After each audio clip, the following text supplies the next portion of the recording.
Hey, what it do with the business is? It is another week in the books with the On Deck TV show. I am Spike Lou. Man, holla at your boy Animal Brown, Animal_Brown if you're looking for me on socials. Absolutely. And I am Spike Lou on them same social sites, battling through fatigue and allergies right now. But we gonna make this do what it do, man. How you doing out there, AB? Feeling good, feeling great, man. Went to the Ville this weekend. Man, salute to everybody I got a chance to link up with very briefly. I had to go to QC Kitchen though. They celebrated their one Tell them about the year opening. macaroni. Man, listen, Shout out to our girl Q Cole. listen. Quito motherfucking Cole, excuse me. Absolutely. She didn't even recognize me. She didn't recognize me until she heard my voice. No way. Yeah, the six pack threw her Shut off. up. She hadn't seen me with the Didn't know, six she pack. didn't realize who you was. Yeah, she hadn't You seen me with have the six lost pack weight. yet. That is true. Yeah. You're still ugly though. She should have knew who you was. She's still ugly. No, I don't want to understand. but the food was hidden. Tell him about that macaroni though. Tell him about the macaroni. I ain't gonna lie, the macaroni was so macaroni. fire. I had to tell my mama like it's like she's second place now.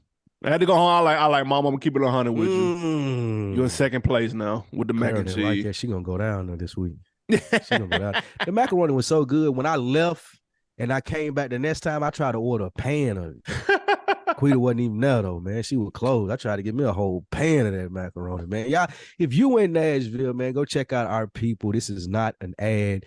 QC Kitchen, man, right downtown in off Second Ave, Fourth Avenue, one of those, man. But y'all find it, Google it, put the address in, go get some of that macaroni. Get a full meal, man. You're gonna enjoy it. Official On Deck TV, friend of the show. Let's call it that. And also you might hear us when you go in there. Hey, that'll be lit. Also, shout out to the homie TK too, man. Went to Makeshift, new bar. Man, listen, I remember growing up, I ain't know nobody that had a business. So seeing people around our age, a little bit younger, being bosses, got their own businesses, doing shit that they love to do. I got hella respect for it, and I love to see it. So, big shout out to those two, man. They doing big things. Love to see that shit. And listen, that was gonna be my put on, but I'll go ahead now. Shout out Makeshift. If you could see it on the Bluetooth, it was blurred out. But shout out, like you said, man. I don't know if I told him this person. I think I did, but TK is a guy, man. I've been knowing that that's my brother, literally, like real deal love. Genuinely, I've been knowing that guy since he was 13 years old, man. Mm-hmm. And to see the things that he's did in that business, they put everything together themselves. Him and shout out my guy Bill. But man, I'm proud, man. It made me proud. He listened to us here all the time, and every time I go in town. So I feel like I had something to do with him putting that together, not to take any credit, because his brother Bill did it all together themselves. But I was just proud as someone who was older than him and got to see him grow up to where he's gotten to, man. Shout out my guy TK, man. If y'all are in Nashville, go to Makeshift Tequila Bar. Check that shit out. It's fire. It's dope. You'll have a good time there. Order some drinks, order some food, man. But shout out my guy TK. I'm genuinely proud of my guy. I love that guy. Facts, man. Salute to everybody in the Ville winning, man. We much respect on our like you said, so. man, we ain't see people with businesses, man. Shout out to Quita too, man. Like people we grew up with coming around, they got their own shit running, man. So that's fantastic, man. But that is neither here nor there when we're talking about this hip-hop stuff. It's another week in review with the On Deck TV podcast, man. And our quick hits, we're going to talk about Drake's. Ooh, excuse me. This is old, really old. I ain't got the new one pulled up. All right. In our quick hit section, man, we're going to talk about Juvenile possibly doing a Tiny Desk, expectations for Jay-Z and Wayne's new song. And also, somebody thinks Lil Pump is smart, AB. I'm going to see if you agree with that. And also in our wins and losses, Trick Daddy may get some new teeth. E40 got kicked out of a Warriors game, possibly. But first, AB, we were talking about going places and being out in the streets. Moneybagg Yo has a place to be in Memphis, a brand new restaurant. You'll give him the name when I throw this question to you. But he's getting backlash. People are online saying, hey, Moneybagg, the prices do not add up. This is too expensive for your fan base. So they are not liking the prices charging Moneybagg Yo in the restaurant. AB, do you think the criticism for this is fair or foul? It's a foul. Moneybagg Yo, the new restaurant, man, is called Cache 42 Kitchen and Cocktails. It is in, of course, Memphis. You got to put it in Memphis. There's $100 steak on the menu. It's a tomahawk steak. I think it's a 40-ounce tomahawk steak. It's $135 for the steak. Now, I don't know if I would personally want a $20 40-ounce tomahawk steak. I don't think I'm not interested in that necessarily. So the people who are a little put off by that, then you just in the wrong restaurant. It's really that simple, and that's okay. You're not going to see me walking there ordering $135 tomahawk steak, so I'm not afraid to say that shit. But and that's okay too. I would never hate on him or say he's wrong for doing it, because there's a time and a place for all of that shit. And number one, everything's high right now. That's number one. So everything ain't $135 plate, but shit is high across the board. This is a high-end restaurant. So if he is selling high-end food at a high-end ticket, then I'm not mad at it. Now, don't come out here with an old Charlie steak trying to charge $135. Oh, like, that's not cool. I don't know if people were necessarily saying that, but people were definitely complaining, man. They said he need to come out and cook it if it costs that much. He need to come out and rap if it costs that much. That's funny. And if you don't have it, if you can't afford it, just say that. It's okay. It's nothing wrong with that, dude. Everybody ain't out here getting $100 steaks, dude. Like, I'm not mad at that at all. Like, I'm not gonna be there, and I'm fine with that. If you're not gonna be there, that's fine. If you can go, then go on special occasions. It matches his lifestyle. This is where he at. So this is who he's talking to. This is who he's promoting to. It ain't for everybody, and that's okay. What you think? Man, I'm always, and this may sound a little arrogant, I'm always kind of surprised or taken aback sometimes how uncouth people are. Like, as far as knowing like standards and how you're supposed to carry yourself in certain places. If you're talking about a 40-ounce tomahawk steak, I've never went to any steakhouse where it was less than that price that you're talking about. So it fits the market. So I think it speaks to another thing, and we've heard rappers say this before. I think Cameron, I don't like people to know what I own, because now you coming in here like it's Moneybagg Yo versus you'll go pay Roof Chris for this steak. Why are you coming at me because I rap and you know me and you know this is my restaurant? I'm going to have the same prices as any other fine dining place. Don't come here looking for the hookup. Don't come here thinking I'm going to rap or cook your food, my nigga, because you will go down the street and spend it with them white folks. So it really discourages people who want to own business and be proud Black-owned businesses. Like you said, AB, this ain't Applebee's, bro. If you want a $25 steak, they have places that sell those. Go there. But don't come in my restaurant because I rap and you think I owe you something, my nigga, that you going to get a $15 steak in here. It ain't like that. I don't even want that type of crowd there if I'm Moneybagg Yo and my restaurant is in Memphis. Take with that what you want. With that being said, like, it's normal. These is normal prices, bro. Like, if you go anywhere and eat a good steak and it's like a tomahawk is that big bad motherfucker, like I wouldn't order that anyway. Way too much meat for me. Pause. But yeah, man, this is normal, man. Niggas get the tripping because they feel like, I guess they know Moneybagg Yo. I guess maybe I don't know, but this is crazy. This was crazy to me to see he got backlash about that. I hope he didn't respond.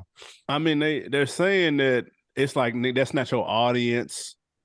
That's not your, and whether that's nigga, on brand. I'm broadening my appeal. I don't want y'all hood ass niggas in my shit shooting shit up. I want the motherfuckers that can afford $135 steak in here. If you can't afford it, don't come. That's it. Fuck y'all. And look, and if it don't work, if he got to shut it down, then lesson learned. Then he knew better. Me, right now I'll sell hamburgers. Let me try to sell these $135 steaks where y'all put me in a box. If I can't sell these $135 steaks, then I open up a burger shack right off Popular, dude. If that's what y'all want me to do, and everything is $5.99, cool.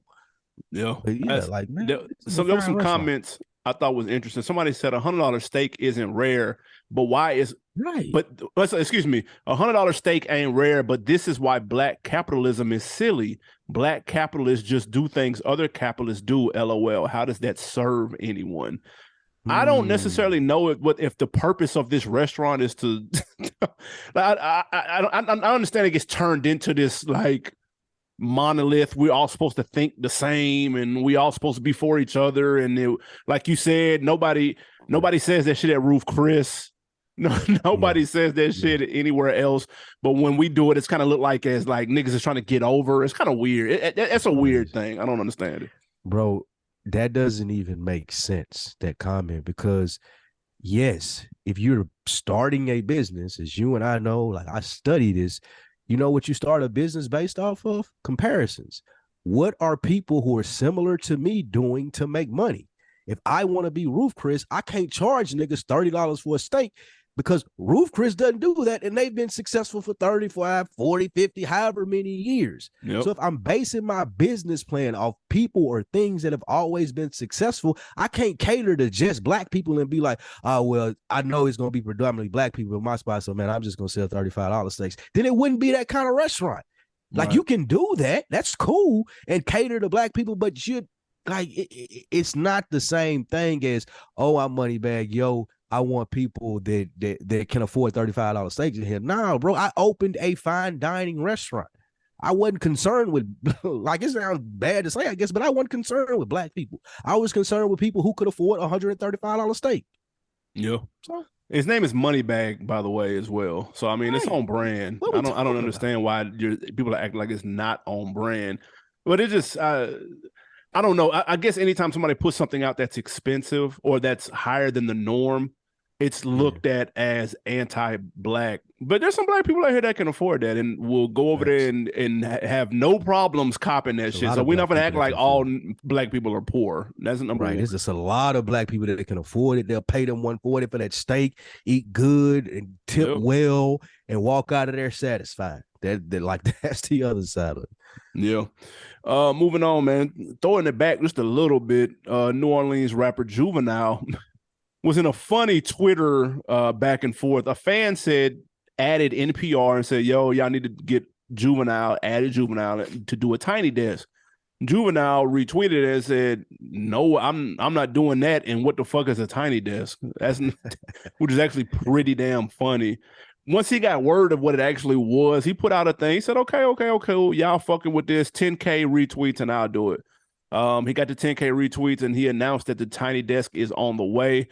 Him not knowing what it was, I guess that's one question. Were you surprised he didn't know what it was? And two, is this a performance that you look forward to? I feel like he knew what it was when the tweet came out. Maybe when they reached out to him and asked him to do it, or someone in his camp approached him to do it, that was his start. But by the time that he put that tweet out and it made it to Twitter, it was promo and let me see if this is going to work. Trina had just did, and I'm not knocking him for it. It was brilliant. I bought into it. We sent it to the group chat. We laughed at it.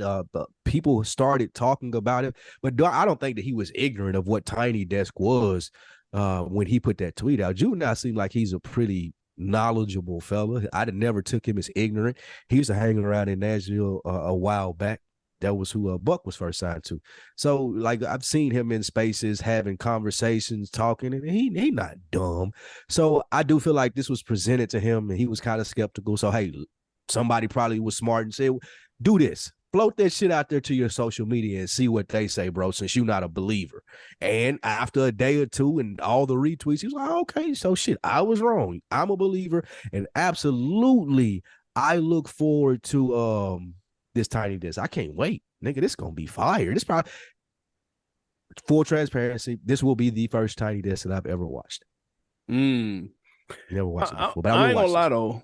I'm not, and this is, everybody looks at me crazy when I say this. I'm not a big fan of those.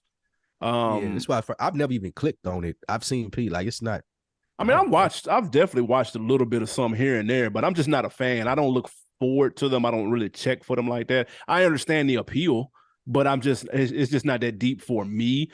But let's be clear, he had no idea what the fuck this was. And that doesn't make him dumb. It just means he doesn't know what it was. He just wasn't up on it. I don't think he was. When he put the tweet out, you think he didn't know? Yeah, I don't think he knew.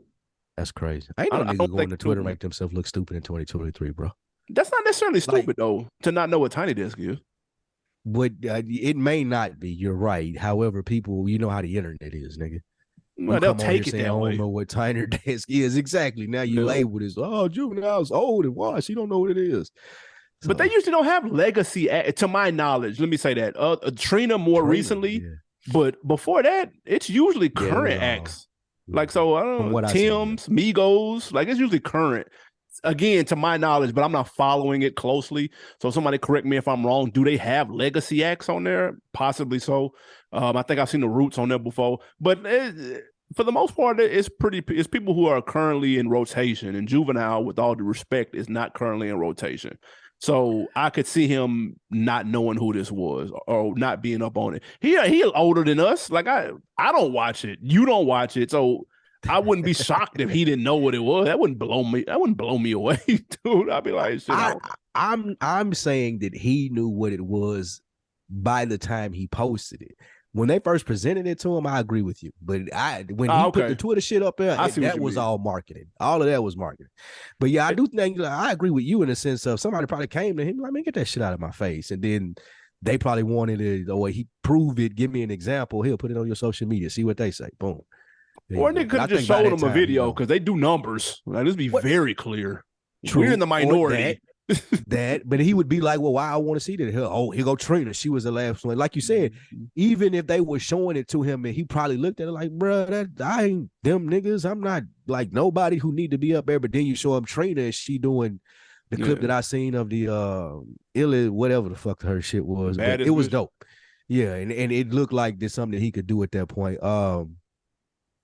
But that does speak to like what you were saying though. This must not be for older people because I definitely have never clicked on it, but would click on it now, speaking to my watching this because it is somebody of our generation. So that's a get off my lawn moment for me. I know plenty of people in our age group that watch it, though. It's just, I thought it was just me. I'm just not big on live music like that. But would you check his Juvenile one out? Would you watch this? No. Wake me with P on I would. You know what? The thing is, I wouldn't necessarily be there for Juvenile. I more so want to hear those Manny Fresh beats on instrumental, like live. I would like that. Yeah. Like it live or something like that. Yeah, it's a band in there. Yeah. That's what I'm looking to hear. That right there. The Manny Fresh stuff live. You let me know how that goes. That's funny. I'll keep you posted. Next, man, moving on. Your man, Alan Hughes. He was on the Breakfast Club recently, and he had a lot to say, talking about what he's working on. More specifically, they were about to do that Marvin Gaye biopic. That was what Universal put out at first. Wanted them to put out at first. But then they did a left turn and came with the Snoop biop as priority. So Marvin Gaye is now on hold. AB, simple question. Are biopics played out? Man, they're about to be. And let's be clear. When this Snoop comes out, I'll be there opening weekend. But man, like there was a running joke that we talked about with black movies and there being slave movies, and those were the ones that got the big push. So George Foreman come out this weekend. Yeah. We just had Whitney Houston. We had Jackie Robinson. Like, we finna run out of niggas to make movies about, bro. Like, the biopic shit, there's a short runway for it, and it's about to get old. Now, with that being said, I don't have any doubt that this is, of course, one half of the Hughes brothers that's responsible for Menace to Society, Dead Presidents, XYZ. So he obviously knows how to make a movie. Like, I don't anticipate this shit being trash, but the stories, we have to come up with some better stories. And I fucks with Snoop the long way. I'm actually looking forward to this. It actually starts filming this summer, so it's a go. He said Universal called him and was like, "Hey, stop what you're doing. This is the bag. Here go the bag." He was like, "Oh shit, okay." So, and to be clear, when that Marvin Gaye come out eventually, nigga, I'm in that too. But I do think at some point I'm gonna be like, okay, enough with the biopics, dude. Like, let's get some original stories. But with that being said, I'll still be in both of those opening weekend, and I look forward to the Snoop. I just hope they don't. I hope it's better than the Tupac. That's all I'm gonna say. Even though we didn't mind the Tupac was okay, but it wasn't like NWA level. Like NWA was tough. Yeah. Man, you know what? I almost forgot about that movie until you just said that. It was a Tupac movie. Damn. Yeah, that was okay, cool. Yeah, it was just some mid. I'm here for this. Like you said, man, that's our generation. Like we were just talking about with Juvenile. This is what we grow up in. Of course, I want to see it. Are they played out? Yes. Unless You're a big superhero Marvel guy. They need to start finding different ways to tell these stories if they are going to tell them. I don't think that they necessarily have to be big popular names. They could be more niche, more not mainstream names, but just have different stories. Maybe Scarface, do some dark shit. Like his book is very dark as far as that. Like just don't have the same recipe as NWA, Tupac, as all of these other ones, and maybe try some different recipes like they do in the genre of superheroes, like I brought up. Like, you know, they might be in there horror, almost superhero flicks, and you have comedy, then some the tones are different. Yeah, if we could change the tone, if you can find artists who may not be as popular, but their story has a different tone from the mainstream artists, I think that could start maybe pump some life into it. But yeah, these are money grabs. These are legacy brands. That's all that Hollywood is doing right now. Names that are familiar, even the movies that aren't biopics, they're Mario Brothers or Barbie. It's stuff that you know about, that you already have a name from, and I don't got to market as much to you because you're already familiar with it. And of course you're going to go see it. It's reminiscent of your childhood. So yeah, biopics could get played out. They need more creativity in the lane just to expand the stories that they tell.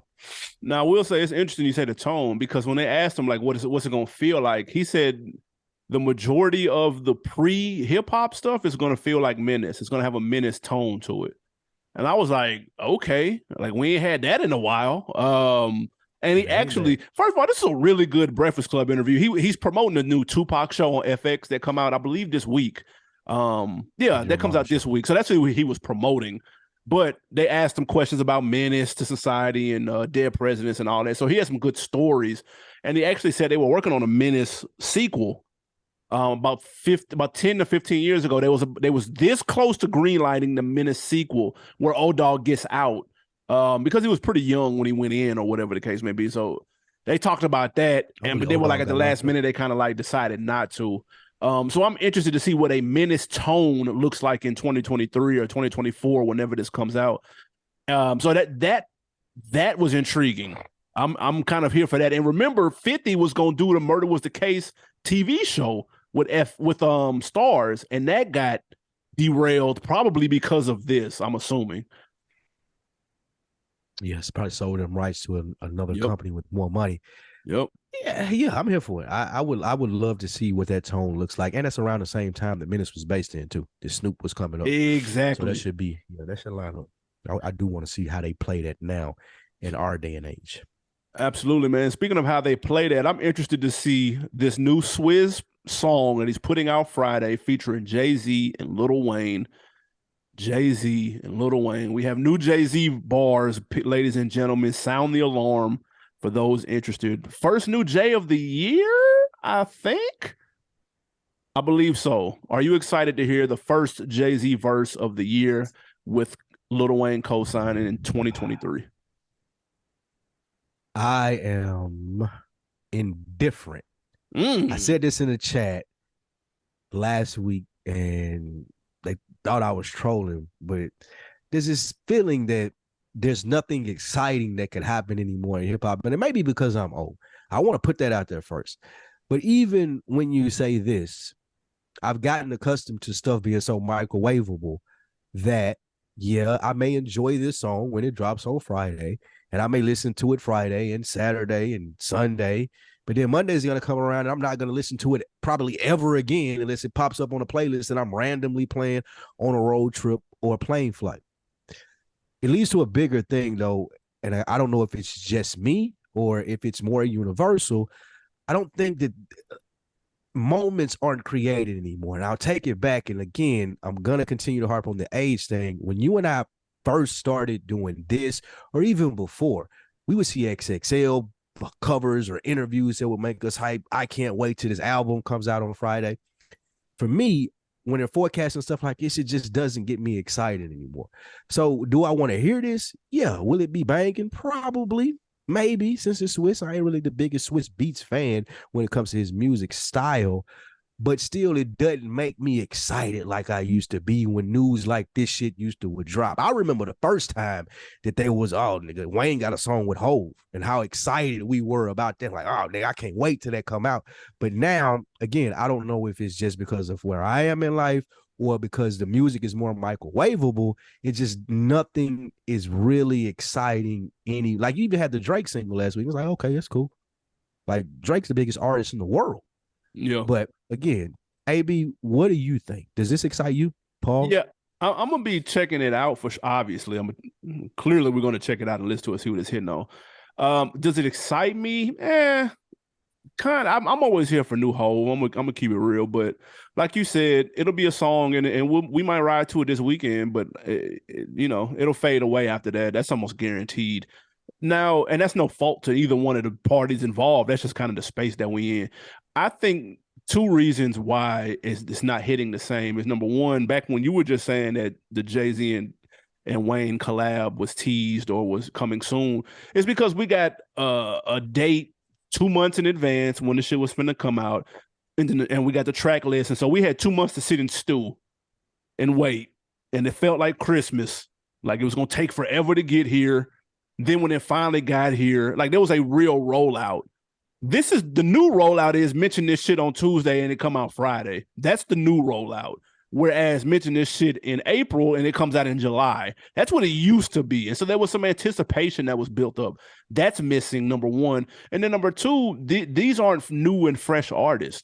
So you can only get but so excited for a new Lil Wayne song who literally has 3,000 songs in his catalog, and Jay, who's, if not right behind him, has 5,000 songs in his catalog. So you can only get but so excited for people that you've heard a million times. We probably need some fresh blood that we haven't heard 1,000 times. Maybe Jay with somebody younger, or maybe just a new name or a new face that we like, oh shit, he one of them ones. And then you can get excited all over again. It can bring back the feeling when you first heard Wayne. So I think that's a part of it too. You can only do but so many. Like Khaled has gassed up a J verse. Like Swiss is gassing up the J verse. Like that's like a go-to, and it's not going to work every time. So I think that's a part of it. So I get what you're saying, but I will obviously be checking for it, and I'm interested to hear what it sounds like for sure. Let me ask you a question. Mm-hmm. What about younger artists there? Is there an artist that you do that does make you excited when they when they get ready to come out? Is there someone that you see now that is reminiscent of when you heard a young J. Cole, a young Lil Wayne, and of course those are greats? But is there anyone that is not a legacy act for you that makes you excited about the future of where they could be? Yeah, I was excited for that Larry June. I'm not even gonna lie. I was looking forward to that. But again, that was teased for several months. And because that's arguably my favorite producer right now, mixed with arguably one of my favorite artists. So I wanted to see, it was a combination of the two. And I think that's what I would need. If Sci-Hi announced he had a project coming out in 2 months with Hit Boy or with somebody, that I would look forward to. I would be like, yo, I need that. Let's make that happen. Even look at Currency and Jermaine Dupri. We was anticipating that. Or like a young boy I fuck with is Simba. I think he's super cold. Shout out to my guy Kendall for putting me on. I fuck with his whole aura. Like I fuck with how what he's spitting, what he's saying outside the booth. I fuck with the swag. Like I want to hear more of him, and I'm interested to hear what he has to say. So if you pair him with another producer, or it's like, nigga, he was in the fucking studio with Dre for a week and they got a project. Okay, now we're talking about some excitement. So then it'd have to be one of those artists, somebody like that. But it still happens, just not as frequently. Simba's a good one. I don't think Larry June is as good. I think it's more of a personal preference. I think for Simba answers this question of what I'm saying. Like, you can't wait till he gets to that big level, right? Like, you can't wait till you see how he performs with the bag behind him, knowing that everybody in the world knows he's talented. Like we felt with Jay-Z and all of those people when we were like early on, like, oh man, I can't wait till motherfuckers figure him out. Back. With Larry June, I feel like this is pretty much his cap. Like, he gonna continue to get fans like us, people that fuck with that style of music, but he's never gonna be a major star. Simba, I don't know. Like that could possibly be. So that's a good answer to the question, I think, Simba. I'm simply answering what would I be excited for if it was announced. And Yeah, nigga, if but part of that that's shit was excitement though. exciting. But do you remember? That's what I mean when I'm talking about the hip hop is dead part. Part of that excitement used to be you couldn't wait until that person blew up, till you heard more of them, till that bag was behind them. You saw them on TV and commercials, and like that was part of the process of discovering an artist. You going through that trajectory with them. Of I remember when I was only listening to him, and now I see this nigga everywhere. Like the example I would use is T.I. Like you know that I fucked with T.I. before nigga that I'm serious was out. I was a fan then, but part of the excitement was when he got to that level of king, and I'm like, okay, this is what I saw from day one. I'm glad everybody else saw it. You know what I mean? You got to grow with somebody. Yeah, exactly. Next, that's you. Let's go, Latto. Coachella went down over the weekend. Latto performed 2 new songs. One of 100 artists at Coachella. You know how they get down. She performs an unreleased song. The crowd was into it. Sounded like she was taking some shots at your girl, Nicki Minaj. My question, are you here for the Latto versus Nicki beef? Would you sign up for that? Shout out to Latto. The headline I was surprised at Coachella was Hit Boy. That's crazy. But really? I mean, it was one of them. You know, there's multiple days and shit. Yep, excuse me. But yep, I don't have a problem with this. They're using a blueprint that the men excuse me. They're using a blueprint that the men have used for years and years and years, and we know that beef sells. Latto can rap. Nicki Minaj is on the ropes, I would say. I don't think that she's still someone who could, like, if there was a young blood looking to knock her head off, Latto would be that young blood that could knock her head off. And I'm not necessarily thinking that Nicki can squash her just because she's a legend. Nicki gets down. I know she got bars, but I do think that her recent persona, and maybe I'm on the outside looking in when I see this, but at her age and how she carries herself, some of the spats that she's had online with some of the younger women in hip-hop, it doesn't seem like going to war with Latto is something that she wants. Because I think that more of the industry is going to be on Latto's side. Minaj, Nicki can't play that card anymore of, I'm a big superstar, and if you side with her, I ain't going to fuck with you. I don't think people are going to care about that. So when we getting in the booth and we talking about bar for bar, I mean, Nicki probably can out-rap her. Latto should be scared that she gets embarrassed in a diss track if Nicki gonna put names on it and doesn't think that she's too big to do it. But I do appreciate Latto taking a shot. Like, bitch, quit subtweet. Excuse me, lady, quit subtweeting me. We gonna get to it. I'm gonna take this to where it need to go. You can respond. So I like Latto energy here. Big energy. Yeah, I would be here for this. We haven't had a quality lady on lady beef probably since Remy Ma with the Sheether. And like that shit went hard. Like that was like a legitimate beef song. And even before that, you probably got to go all the way back to goddamn Lil' Kim with hot damn ho, here we go again. So like it's been once every 15 years when we get something of that magnitude. I would love to see a Latto diss record at Nicki, like quality, and it turned into like a Meek versus Drake or something like that. That would be entertaining, dude. Like it would be entertaining. It's 2 talented artists. Now I don't know what their gripe is. It would help if I knew the gripe, if there is one. I think we talked about it previously. We touched on it a couple of months ago, but I can't remember it. It wasn't. I didn't commit it to memory, but it would help if I knew what the whole riff was. But that aside, just 2 hungry. Well, I don't know how hungry Nicki is anymore, but Latto is hungry for the title. So if we can get her energy going at somebody like Nicki, who does have the crown still, is she still the queen out here? I would be, man, listen.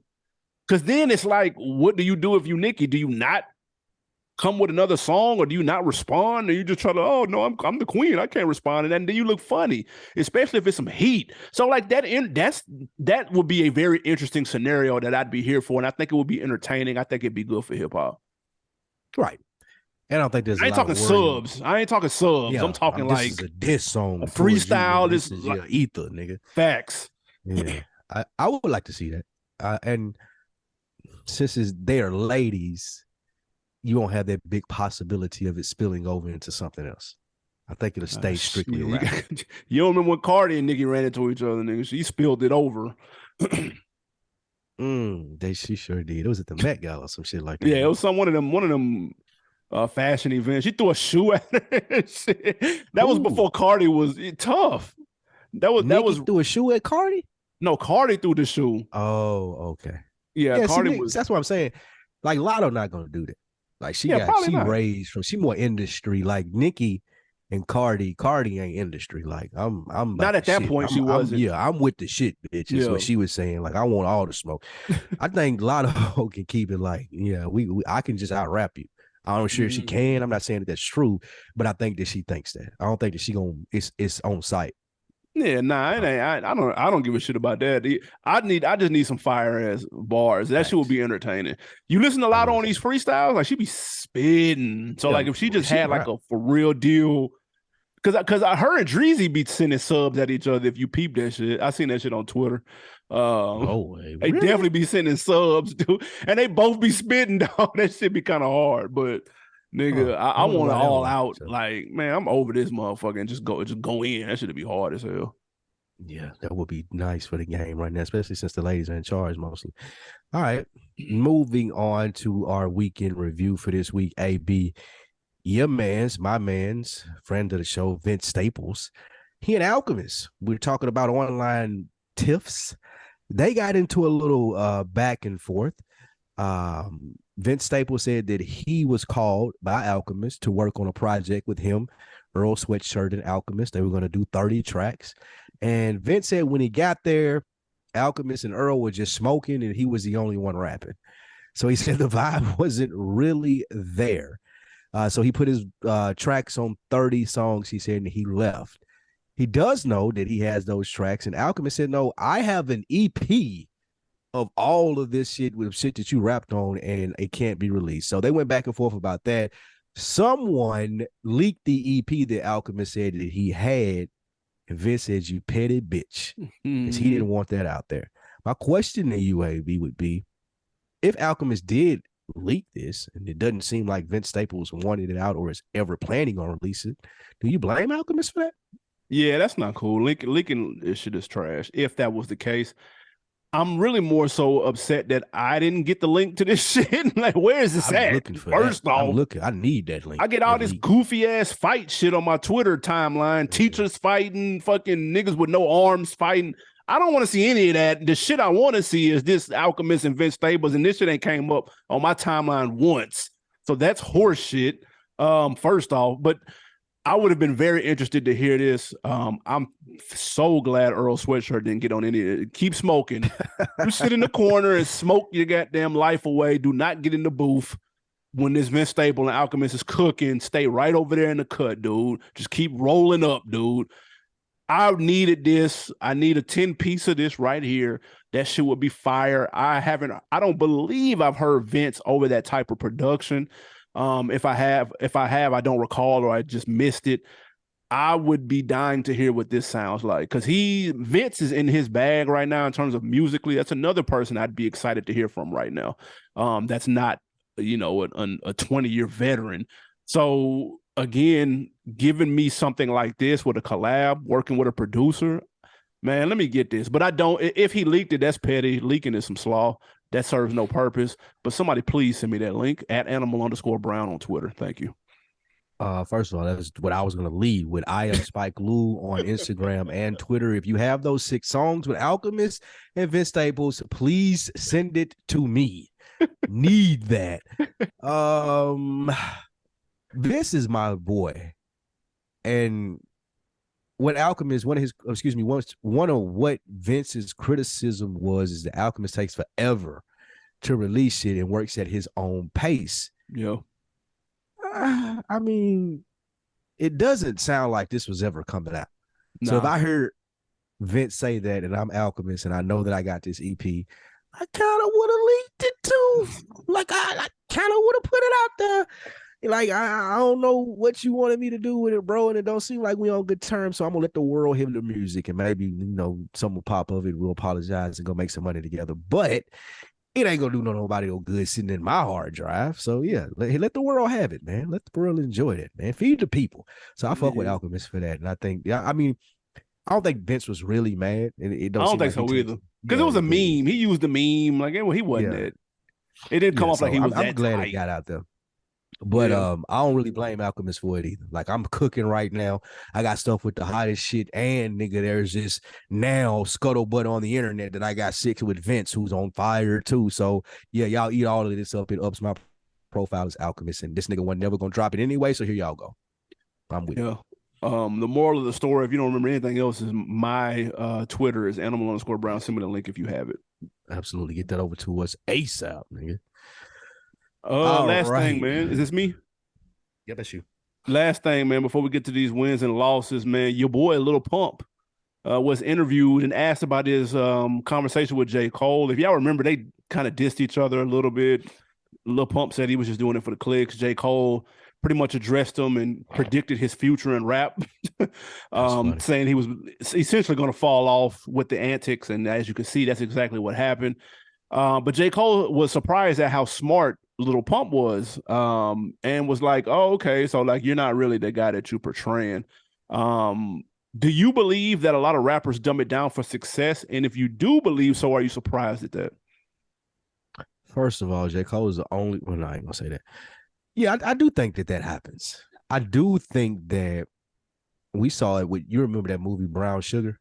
For sure. When they had the dog, the rapping Dalmatians. Alpha rap. Yeah.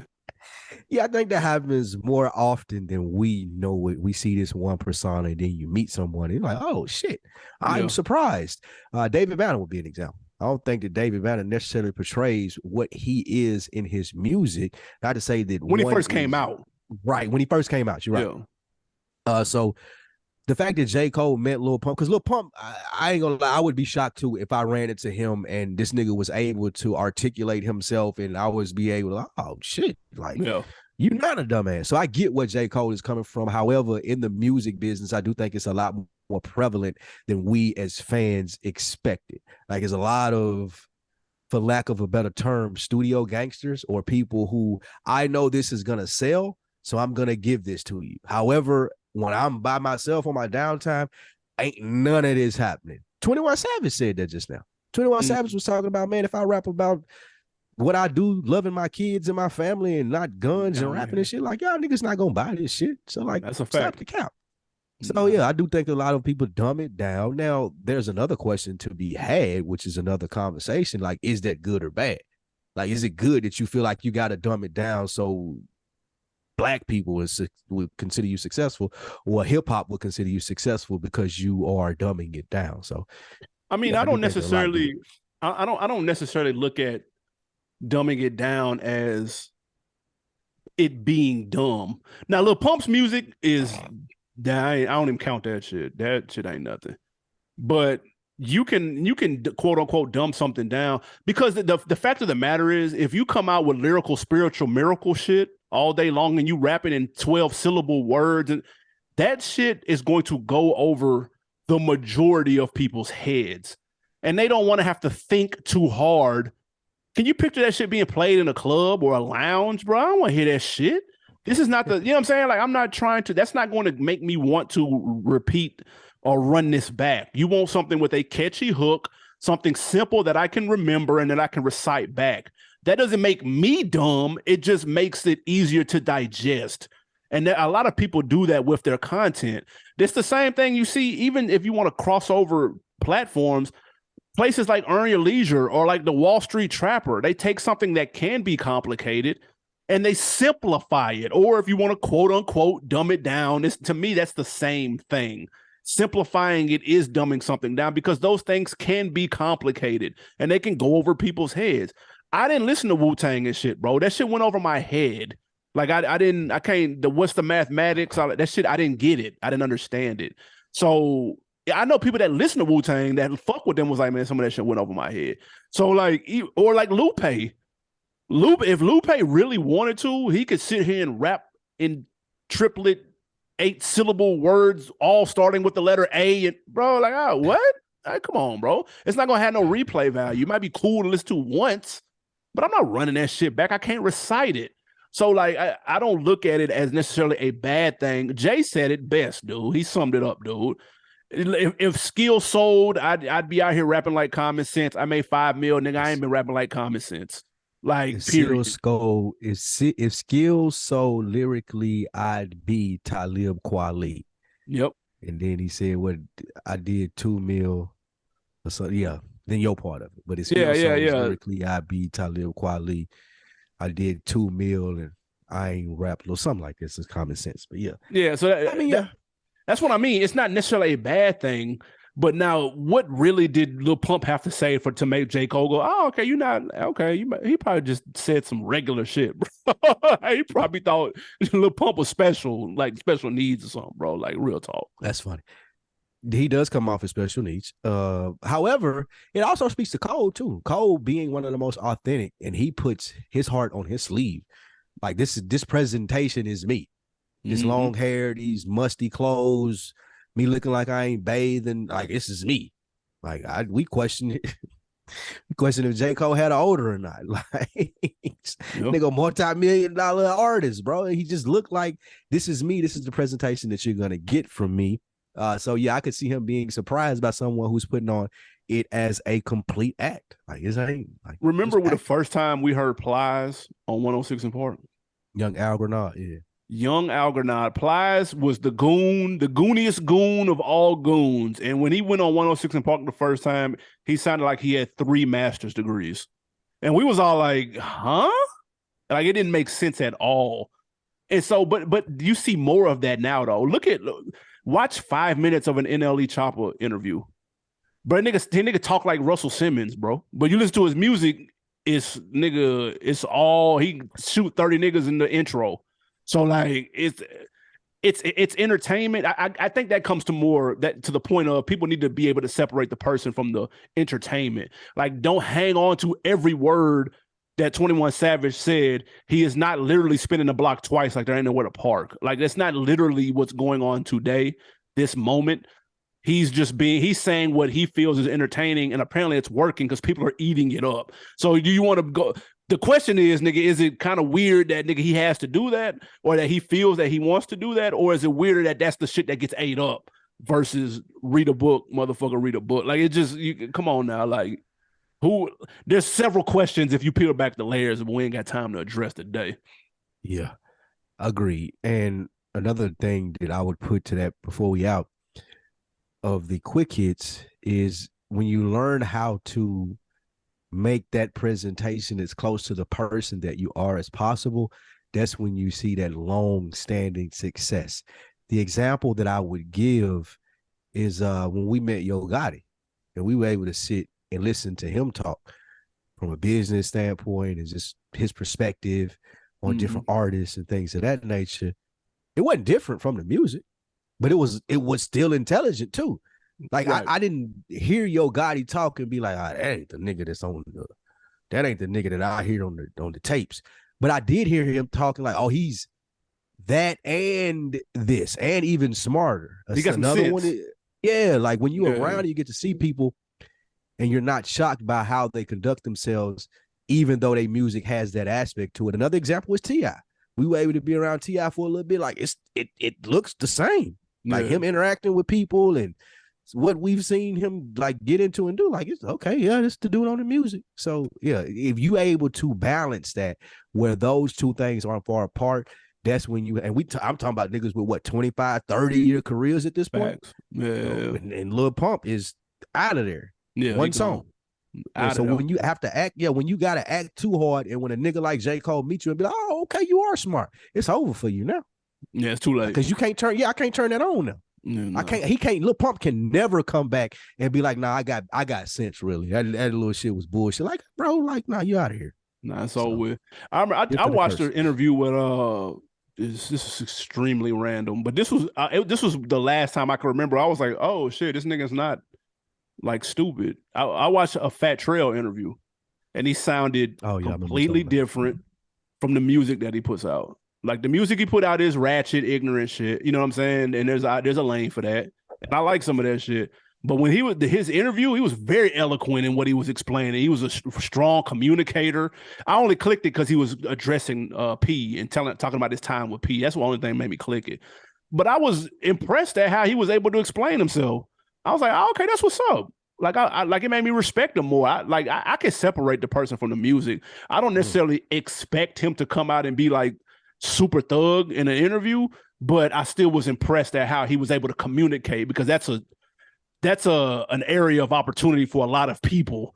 Even if you are an artist, still being able to communicate and say what it is that you're trying to say in an interview setting, to where people is palatable for the average person to understand where you're going with it. So you see niggas like Kanye, a musical genius, and he can't do that.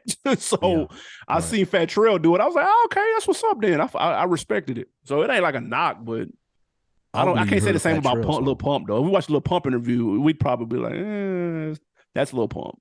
I'll say this again. I don't believe you heard a Fat Trell song. That's neither here nor there. Tough. He got one that's banging he put out last year when he got out of jail. No, you don't. I promise. I don't believe it. I promise I don't believe it. Let's get into some wins and some losses, AB, as we wrap this week in review up with the On Deck TV show. First winner or loss goes to your man, Trick Daddy. He said that he got his gold removed. You know, Trick Daddy had the all gold grill. Been 30 years, spent $60K on the veneers. Win or a loss? Man, it's a win, because he said he hadn't been to the dentist in 15 years. That's crazy. That's insane to me. And he out there eating ass. He was all eat a booty gang and shit, bro. And he hadn't been to the dentist in 15 years. Dog. That's crazy. So shout out to him getting the veneers or whatever the hell. They don't look too crazy. So he looked like he got a solid dentist to handle that shit. And the Fat Trell song that's banging is Vulture Island Freestyle. Nigga, go run them streams up. That shit banging. Never.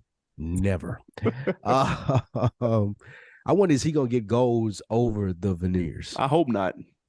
Can you put golds on veneers? That's a great question. I think Trick Daddy's gonna answer for us. I cannot wait to see that. Eat a booty gang, nigga, and you ain't been in the dentist in 15 years? That's insane. That's crazy. Nigga had pink eye in the mouth.